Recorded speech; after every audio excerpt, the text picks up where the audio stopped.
Welcome to Unbound, the podcast with Beth Curry, author, storyteller, and survivor. This is where books meet real life, where Beth reads chapters from her work and breaks free from the traditional audiobook format, diving deeper into the personal experiences, lessons, and liberation behind every page. Nothing is off limits. Let's get unbound.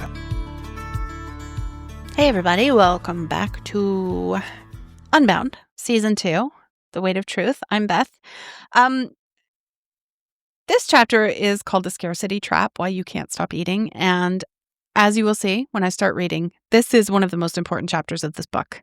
Very important. So I hope that you'll stick around for this episode. The Scarcity Trap, Why You Can't Stop Eating. This might be one of the most important chapters of the book. I don't even know why I left it this late. As someone who rode the diet roller coaster for 3.5 decades before figuring out how to quit dieting, start living, restrict nothing, and lose over 200 pounds, I needed to throw this chapter in to tell you something that's going to sound annoying as hell. Most of your willpower problems are actually scarcity problems. I eat whatever I want now, just in more reasonable portions. Pizza, cake, cookies, french fries, all the shit that diet culture has labeled bad. In my world, nothing is off limits. Nothing is bad. It's just food. And no days are cheat days. They're just days. If I have to label it, it's a free day. But not limiting anything in my day-to-day life means I don't need those kinds of days anymore anyway. But for most of my life, I couldn't understand why I could be good for days, weeks, even months, and then suddenly find myself face first in a container of ice cream at 11 p.m. wondering what the fuck just happened. I thought I was broken. I thought I lacked willpower. I thought some people were just meant to be fat, and I was one of them. Turns out I wasn't broken. I was just operating from a scarcity mindset that made certain foods so valuable in my mind that eating them reasonably became impossible. Nobody ever told any of us this about portion control. It's not about discipline. It's about psychology.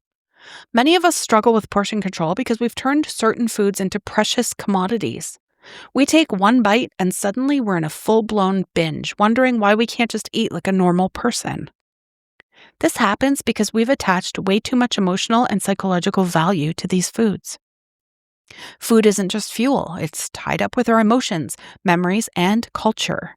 We've been conditioned since we were kids to associate certain foods with pleasure, comfort, and celebration. Think about your favorite childhood treats or the dishes your family served during the holidays. These foods carry emotional weight that makes them more than just something to eat. They become sources of happiness, nostalgia, and comfort. Your mom's chocolate chip cookies weren't just cookies. They were love, safety, home. The birthday cake wasn't just cake. It was celebration, specialness, being the center of attention. The ice cream after a bad day wasn't just dessert. It was comfort, soothing, the promise that things would get better. These associations don't disappear when you become an adult. They get stronger, more complicated, and more loaded with meaning. Advertisers and food manufacturers understand this psychological connection, and they exploit the ever-loving hell out of it. They spend millions making their products not just tasty, but irresistible. They show people having the time of their lives while eating these products. The packaging is designed to trigger desire. The marketing creates an aura of desirability that elevates these foods to almost mythical status. But diet culture makes it so much worse. Diet culture takes foods that are already emotionally loaded and turns them into forbidden fruit. It creates lists of good and bad foods. It tells you that wanting cookies makes you weak. It makes you feel guilty for enjoying pizza. It turns normal human desires into moral failings. When you deprive yourself of certain foods, when you put them on the forbidden list, you've created artificial scarcity that makes those foods incredibly valuable in your mind. That chocolate bar or piece of pie isn't just food anymore. It's forbidden treasure. This is where the food as reward bullshit comes in. We've been taught that we deserve treats after a tough day, a long week, or just because we managed to survive Monday. This creates a reward system in our brains where we associate certain foods with accomplishment or self-care. It becomes how we cope with stress and pat ourselves on the back for enduring life's challenges. But here's the fucked up part. The more you restrict something, the more valuable it becomes. The more valuable it becomes, the harder it is to eat just a little bit when you finally allow yourself to have it. Our brains are wired to make this problem worse. Foods high in sugar, fat, and salt trigger the release of feel-good chemicals like dopamine. This creates a pleasurable sensation we want to experience over and over. It's a natural response that evolved to help us seek out energy-dense foods when calories were actually scarce. In times when finding food was a real challenge, the mechanism kept us alive. If you found a tree full of ripe fruit, you didn't eat one piece and save the rest for later. You ate as much as you could because you didn't know when you'd find food again. But in today's world of food abundance, this mechanism works against us. Your brain still thinks calories might become scarce. So when you finally allow yourself to eat the forbidden food, it triggers that ancient survival response. When you finally give in and eat the restricted food, resistance becomes impossible. Why would you even try to stop? You're consuming something with such immense personal value that stopping feels ridiculous.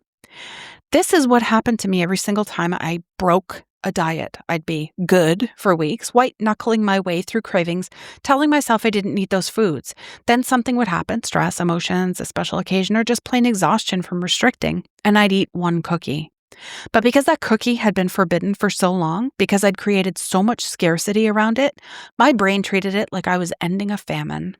One cookie became 5 cookies, became the whole bag, became fuck it, I already ruined everything, might as well go get McDonald's too. This is how the binge restrict cycle works. Restrict, you put certain foods on the forbidden list. Crave, the restriction makes those foods more desirable. Break, eventually you eat the forbidden food. Binge, because it's special and forbidden, you can't stop at a reasonable amount. Guilt, you feel like you failed and need to get back on track. Restrict harder, you make even stricter rules to prevent future failures. Repeat, the cycle starts over, usually worse than before. And thanks, Tony and Deanna, for this. I lived in this cycle for decades. I thought the solution was more willpower, stricter rules, better discipline. I didn't understand that the restriction was creating the very problem I was trying to solve. Every diet I tried made the problem worse. Weight Watchers taught me some foods were points I had to budget for, making them feel precious and limited. Low-carb diets made bread feel like cocaine. Keto made fruit feel like candy. Every approach that labeled foods as good or bad just created more scarcity in my mind. The solution isn't more restriction. It's the opposite. You need to make all foods equal in your mind. If certain foods have you eating like your life depends on it, you need to figure out what's inflating their value and start dismantling those beliefs. Here's what breaking food scarcity actually looks like. Stop making food special. That birthday cake is just cake. Those Christmas cookies are just cookies. That vacation ice cream is just ice cream. The food itself isn't magical. The experience around it might be special, but the food is just food. Practice having forbidden foods in your house without eating them. Buy the foods you typically binge on and practice leaving them alone. Start small. Maybe you buy a single-serve container of ice cream and put it in your freezer. The goal isn't to never eat it. The goal is to prove to yourself that you can have it available without it controlling you. Eat your trigger foods when you're not particularly hungry or emotional. If you always eat ice cream when you're stressed, try having some when you're calm and satisfied. If you only allow yourself pizza when you're being bad, try having it as a planned part of a regular meal. Remove the emotional charge. Stop using food as a reward. Find other ways to celebrate, comfort yourself, or cope with difficult emotions. The more you use food for non-food purposes, the more power you give it over your life. Give yourself unconditional permission to eat anything. This sounds scary, but it's the only way to remove scarcity. When you know you can have cookies whenever you want them, they stop being precious. When pizza isn't forbidden, it becomes just another food option. When I tell people to give themselves permission to eat anything, they often panic. If I allow myself to eat whatever I want, I'll eat nothing but cookies and ice cream. But that's scarcity thinking talking. That's your brain, still convinced that if you don't eat all the cookies now, they might not be available later. True permission, the kind that actually works, looks different. True permission means you can have the cookies, so you don't need to eat 7 of them right now. True permission means pizza will always be available to you, so you don't need to eat until you're uncomfortably full every time you have it. True permission means you trust yourself to make choices that feel good in your body, even when no one is watching and no rules are guiding you. This doesn't happen overnight. If you've been restricting foods for years or decades, your brain needs time to believe that the famine is really over. You might go through a period where you eat more of the previously forbidden foods while your brain adjusts to the new reality. But eventually, something amazing happens. The foods lose their power over you. They just become food again. You can have them or not have them without the drama. You can eat a reasonable amount and stop because you've had enough, not because a rule told you to stop. I'll never forget the day I realized this was working for me. I had bought a package of those fancy bakery cookies, the kind that used to send me into a full-blown binge. I put them in my kitchen and forgot about them. A week later, I found them still sitting there, completely untouched. Not because I was being good or following some rule, but because I genuinely hadn't thought about them. They were just cookies in my kitchen, not forbidden treasure calling my name. That's when I knew I was free. The cookies were still there. I could have one if I wanted one, but I didn't particularly want one, and I trusted that they'd still be there if I changed my mind later. The scarcity was gone, and with it, the compulsion.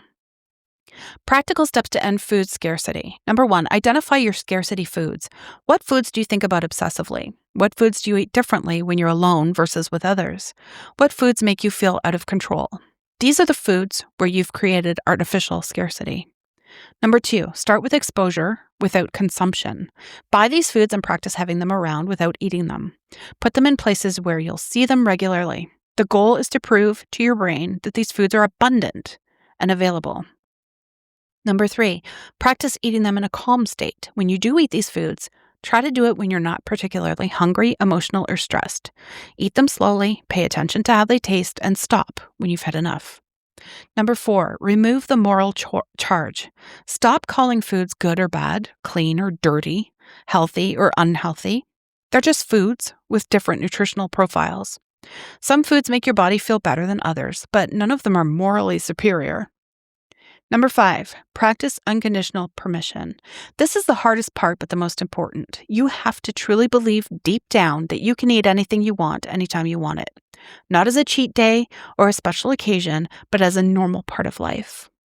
Number 6, trust the process. It's going to feel scary at first. You might eat more of these foods initially while your brain adjusts. That's normal and temporary. Trust that your body knows how to regulate itself when you stop fighting it. When you finally break free from food scarcity, eating becomes so much simpler. You don't have to plan cheat days because no foods are forbidden. You don't have to use willpower because you're not fighting yourself. You don't have to feel guilty because you're not doing anything wrong. You can keep ice cream in your freezer without thinking about it. You can go to parties and eat what sounds good without complete strategizing. You can have pizza on a Tuesday just because you want pizza. And you can stop at 2 slices because you've had enough and can have 2 more tomorrow. Food becomes fuel and pleasure and nourishment, but it stops being the enemy. It stops being a reward system or a coping mechanism or a source of shame. This is what food freedom actually looks like. Not perfection, not never wanting treats, not some superhuman level of discipline. Just the simple ability to eat food like a normal person without losing your mind in the process. The goal isn't to never enjoy food again. The goal is to enjoy it without it controlling your entire life. Thrive, don't deprive. When you stop treating food like it's scarce, you'll stop eating it like it might disappear tomorrow. Real talk questions. What foods do you think about obsessively when you're not eating them? These are your scarcity foods, the ones you've made too precious, too special, too loaded with meaning. Identifying them is the first step to freeing yourself from them. When do you eat differently? When you're alone versus with others. If you eat certain foods secretively or feel shame about eating them in front of people, you've created scarcity around those foods. Normal foods don't require secrecy. What rules do you have about when, where, and how much you're allowed to eat? Every food rule you have creates artificial scarcity. The more rules you have, the more foods become precious and difficult to eat in moderation.